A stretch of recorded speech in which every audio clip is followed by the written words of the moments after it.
मेरा दोस्तों सुबह ही उठता है, सबसे पहले राम राम सारियाने करता है। उसी राम को इन्हीं मंचों से गाली दी गई। अब बताइए वो स्टूडेंट का प्रोटेस्ट है या हिंदू विरोध का प्रोटेस्ट है? अभी ये तमाशा तो शुरू हुआ है नरेंद्र मोदी, अभी ये तमाशा शुरू हुआ है, अभी ये खेल शुरू हुआ है और इस जज्बे का आंदोलन को, इस जज्बे का अंदाजा तुमको अभी नजर आ रहा होगा। वही जो शाहीन बाग में हिंदुओं को नेस्तनाबूद करके खत्म करने की बात कर रहे थे, वही जो किसान आंदोलन के नाम पर हिंदुओं को समाप्त करने की बात कर रहे थे, वही जो केरल में पीएफआई के आंदोलनों में हिंदुओं की हत्या करने की बात कर रहे थे, वही लोग अब सीधे जंतर मंतर पर पहुंच चुके हैं।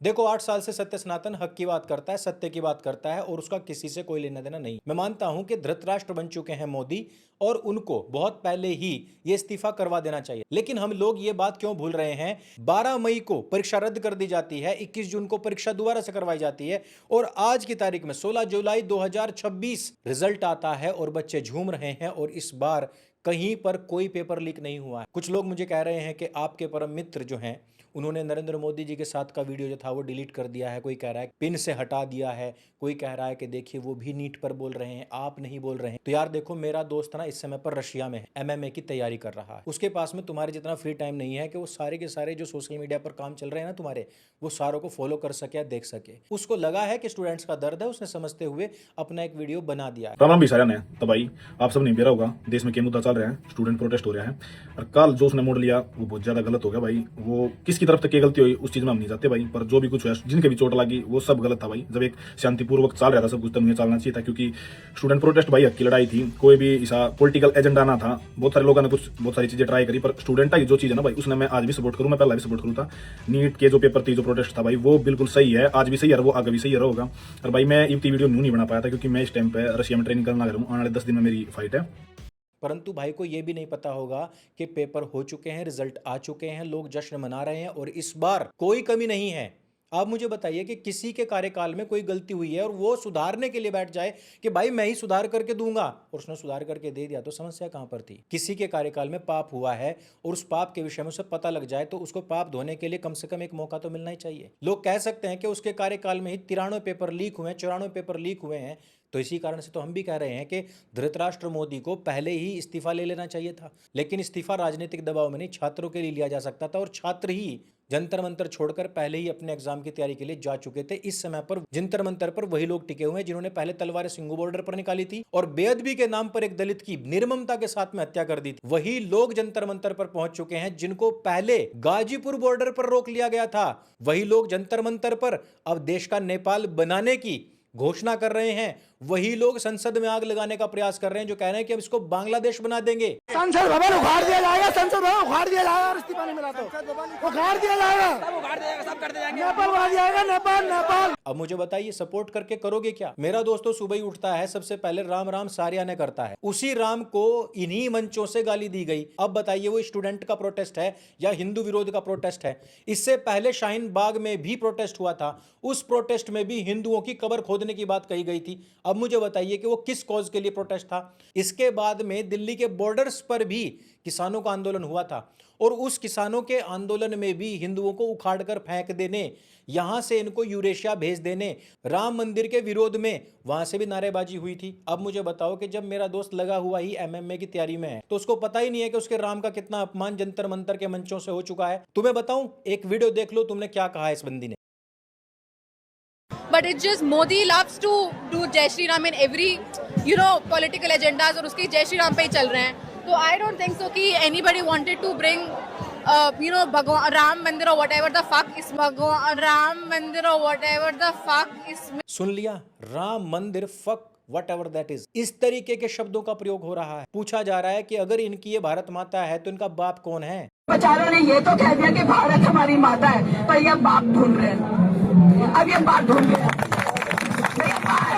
तो बाप भी तो होगा, तो बाप कौन है ढूंढ रहे हैं? पहले अंग्रेज थे। तो मेरे दोस्त को तो ये भी नहीं पता होगा, इस देश की संसद के ऊपर हमला किया गया था आतंकवादियों के द्वारा और उनको शह दे करके पूरा का पूरा ब्लूप्रिंट तैयार किया था अफजल गुरु ने। अफजल गुरु के लिए नारेबाजी करने वाले उमर खालिदी के साथ में तुम्हारी पार्टी का प्रवक्ता खड़ा होकर के फोटो खिंचवाता है और कहता है कि ये एक हीरो है, उसके लिए लड़ाई लड़ता है तुम्हारी पार्टी का प्रवक्ता जो कह रहा है कि हम स्टूडेंट्स की लड़ाई लड़ रहे हैं। कौन से स्टूडेंट की लड़ाई लड़ रहे हैं? उमर खालिद वही व्यक्ति है जिसने शाहीन बाग में आग लगाने का काम किया था और जिसके ऊपर यूएपीए चल रहा है, जिसको कोई भी कोर्ट छोड़ने के लिए तैयार नहीं है, क्योंकि देश के लिए सबसे बड़ा खतरा है ये आतंकवादी। और इस व्यक्ति के लिए इसी स्टूडेंट के मंच जंतर मंतर से नारेबाजी होती है और उसके लिए यहां से शुभकामनाएं भेजी जा रही हैं। एक तरफ है मुस्लिम लड़कियां अपनी लड़ाई लड़ती हैं हिजाब के लिए, कुरान के लिए, किताब के लिए लड़ती हैं, और जब हिंदुओं के प्रोटेस्ट में पहुंचती हैं और जब हिंदू बहुल क्षेत्र में हिंदू बहुल बच्चों के बीच में प्रोटेस्ट के लिए पहुंचती है तो क्या करती हैं? हिजाब को तो उतार कर फेंक देती हैं और अपने हाथ में प्लाकार्ड ले लेती हैं, भगवान कृष्ण का फोटो लगा लेती हैं। हालांकि उनको भी नहीं पता कि राम है कृष्ण है, परंतु वहां पर हमारे भगवानों के नाम पर मीम्स बनाए जाते हैं। अगेंस्ट मी माधव, ये धर्मेंद्र प्रधान की फोटो है और ये भगवान श्री कृष्ण की फोटो है। इसमें लिखा है रिजाइन कर यार तू पहले, मतलब मीम्स है ये, लेकिन कुछ संदेश देने आई है। क्या नाम है आपका? मेरा नाम रुखसार है और मैं यहीं पे रहती हूँ। आप जो बोलते हैं कि हम बहुत बड़े हिंदू हैं, हम बहुत बड़े सनातनी हैं, हमने बहुत सारी चीजें करी है, मंदिर बनवाए हैं, तो अगर आप आपको कहते हैं कि बहुत बड़े हिंदू हैं, भगवान राम को बहुत मानते हैं, तो अभी आपके भगवान राम नहीं बोला है कि आपको रिजाइन करने, तो आप इनकी बात तो मान ही सकते हैं। अगर ये खुद मुल्ली है तो यहां पर कम से कम अल्लाह का फोटो लगा दे। तो भाई मेरे दोस्तों को तो ये भी नहीं पता है कि जंतर मंतर पर क्या चल रहा है। इसी जंतर मंतर पर 370 की वापसी के लिए उद्बोधन दिए जाते हैं और लोगों को भड़काया जाता है और हिंदुओं को गाली दी जाती है। एक बार फिर 370 के प्रोटेक्शन जो हमें इस कॉन्स्टिट्यूशन ने दिए थे, आज मैं इस मंच से मंच कैसे सवाल करना चाहता हूं, क्या आपको कभी भी ये सोचने का मौका दिया गया? क्या आप ये सवाल करें कि क्या 370 पाकिस्तान के कॉन्स्टिट्यूशन ने दिया था या हिंदुस्तान के कॉन्स्टिट्यूशन ने दिया था? ये कॉन्स्टिट्यूशनल गारंटीज इस मुल्क की थी।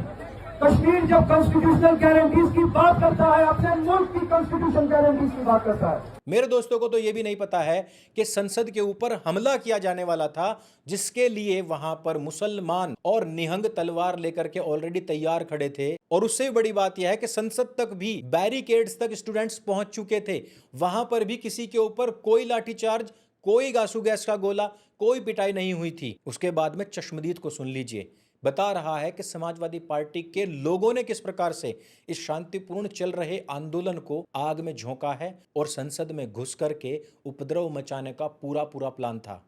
मेरा फेस अवॉइड करना, क्योंकि कल के मैं भी प्रोटेस्ट में साथ था और टीयर गैस की वजह से मेरी बहुत हालत ख़राब है। टीयर गैस लिटरली लाइक मेरे फेस पे आके लगे हैं और बॉडी पे आके लगे हैं और लाठी चार्ज हुआ, हम सब पे बहुत चीज़ें हुई।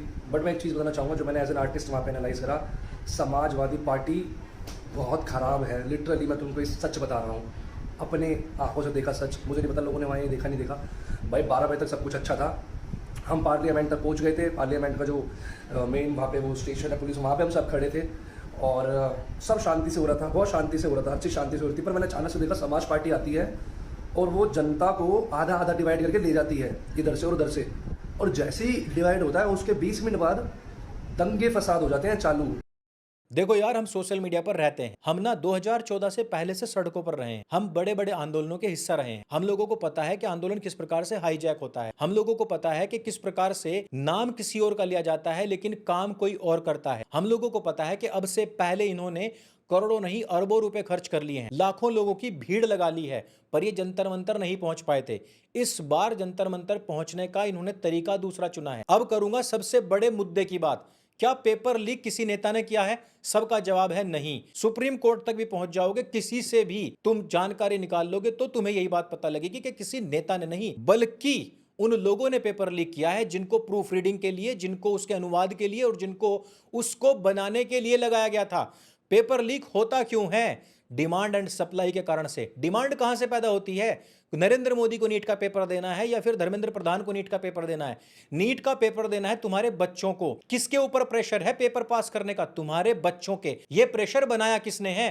तुमने, तुम मां बाप ने। बच्चा प्रेशर में आ रहा है, बच्चा आत्महत्या कर रहा है। ये आत्महत्या क्या नीट पेपर के लीक होने के मात्र से ही हो गई है? नहीं, कोटा में आए वर्ष हजारों बच्चे आत्महत्या करते हैं।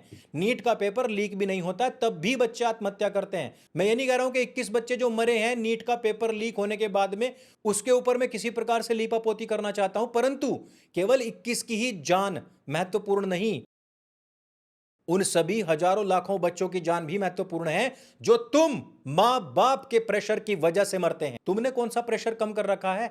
हर एक के ऊपर एक पीयर प्रेशर है कि मेरे रिश्तेदार के बच्चे ने नीट का पेपर क्लियर कर लिया, तो उससे आज तक ये पेपर क्लियर क्यों नहीं हुआ? 15 साल का बच्चा, खेलने खाने की उम्र होती है, लेकिन उसको अकेले तुम कहां छोड़कर आते हो? कोटा में छोड़ आते हो। वहां वो बच्चा क्या करता है? इतना प्रेशर होता है उसके ऊपर, वो झेल नहीं पाता है। उसके ऊपर अलग से पीयर प्रेशर होता है, तुम मां बाप का भी प्रेशर होता है। पेपर अगर लीक हो गया है तो जाहिर सी बात है कि आगे फिर से पेपर होंगे ही होंगे। प्रोटेस्ट हो रहा था, फिर भी बच्चे आत्महत्या कर रहे, तो केवल इसलिए नहीं, क्या उनकी एज निकल जा रही है? क्या हर एक बच्चे के सामने केवल एक ही विकल्प होता है कि वो आत्महत्या कर ले? लाखों बच्चे नीट का पेपर देते हैं, लेकिन कुछ ही बच्चे हैं जो आत्महत्या कर ले रहे हैं। ये केवल प्रेशर पेपर लीक होने का नहीं है।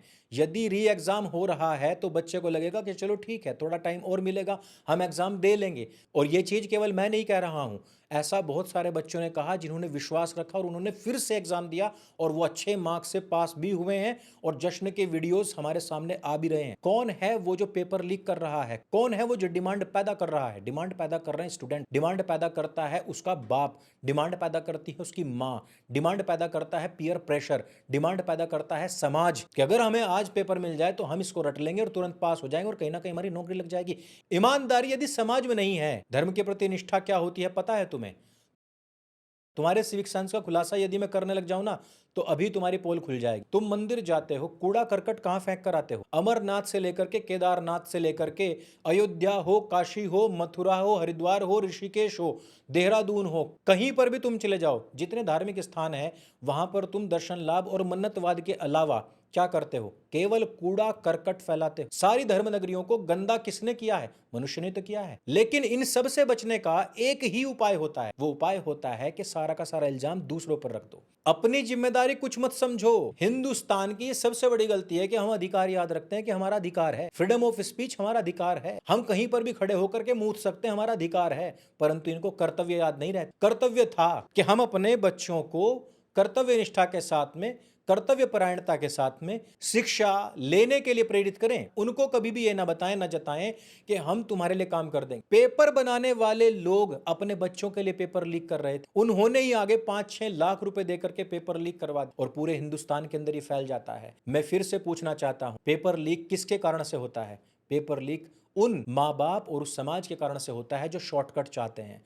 तुम लोग हर जगह शॉर्टकट चाहते हो और शॉर्टकट में जब तुम्हें शॉर्टकट लग जाता है उसके बाद में पूरी की पूरी जिम्मेदारी तुम दूसरों पर डाल देते हो। तुम खुद जाकर के स्विच में उंगली देते हो और जब करंट लग जाता है ना तो उसके लिए पूरी की पूरी गलती लाइनमैन की और फीडर की निकाल देते हो कि इन सालों ने इसी टाइम लाइट क्यों दी थी।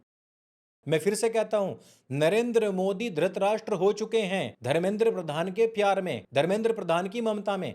अब से पहले उसका इस्तीफा ले लेना चाहिए था, परंतु यदि उसी व्यक्ति ने कहा कि मैं ही इसको ठीक करूंगा, ठीक करके दिखाऊंगा, और वो ठीक हो गया, पेपर क्लियर हो चुके हैं, एग्जाम का रिजल्ट आ चुका है, सब काम हो चुके हैं, तो फिर ये भीड़ कौन सी है? ये भीड़ वहां पर नंगा नाच कर क्यों रही है? किसके नाम पर ये सब चीजें चल रही हैं? भारतीय जनता पार्टी को ये सोचना होगा कि तुम पार्टी विद डिफरेंस हो। ये पेपर लीक पहले भी होते आ रहे थे, अब भी हो रहे हैं। इस प्रकार का आरआर करना भारतीय जनता पार्टी को शोभा नहीं देता है। तुम अगर सत्ता में आए हो तो वही सब चीजें बदलने के लिए आए हो जो अभी तक चल रही थी। 11-12 साल हो चुके हैं, तुम अभी तक ये सारी चीजें बदल क्यों नहीं पाए हो? इस बात का ठीकरा तो तुम्हारे ऊपर फूटेगा ही फूटेगा। लेकिन मेरे सभी दोस्तों को यह भी बात समझनी पड़ेगी कि यह आंदोलन पूरी तरीके से ऑर्गेनिक और स्टूडेंट्स का आंदोलन नहीं है। ये वो आंदोलन है जो 2019 से पहले से चल रहे थे और जिनको कभी शाहीन बाग में, कभी सिंघू बॉर्डर पर, कभी हरियाणा के अन्य बॉर्डर्स पर और कभी गाजीपुर बॉर्डर पर रोक दिया गया था। वही जो जंतर मंतर पर आना चाहते थे, वही जंतर मंतर पर आ चुके हैं। इसलिए इन देश तोड़ने वाली ताकतों का सपोर्ट करना बंद कर दो, अन्यथा कुछ ही दिनों में तुम देखोगे इस देश की ऐसी मैया दैया होगी कि तुम लोग जो आज सपोर्ट कर रहे हो ना, तुम ही लोगों को दौड़ा दौड़ा करके इस देश की जो कर्तव्यनिष्ठ आम जनता है दौड़ा दौड़ा करके मारे। क्योंकि अब से पहले भी हम कई बार दिल्ली को बंधक बनते हुए देख चुके हैं और इनकी मोडस ऑपरेंडी वही, बस तरीके बदले हैं और वही तरीके बदल बदल कर वही चेहरे जो कठुआ के टाइम पर मंदिर का अपमान कर रहे थे, वही जो शाहीन बाग में हिंदुओं को नेस्तनाबूद करके खत्म करने की बात कर रहे थे, वही जो किसान आंदोलन के नाम पर हिंदुओं को समाप्त करने की बात कर रहे थे, वही जो केरल में पीएफआई के आंदोलनों में हिंदुओं की हत्या करने की बात कर रहे थे, वही लोग अब सीधे जंतर मंतर पर पहुंच चुके हैं। इसलिए मैं सभी से कहना चाहता हूं कि ममता में आकर इतनी जल्दी गर्भ मत छोड़ो, अभी समय है, वेट एंड वॉच। स्टूडेंट्स अपने घर जा चुके हैं, ये केवल और केवल उपद्रवियों का आंदोलन बन चुका है और उपद्रवी जो है ना, वो केवल और केवल बेल्ट ट्रीटमेंट समझता है और इनका अच्छे से आराम से बेल्ट ट्रीटमेंट हो जाने दो।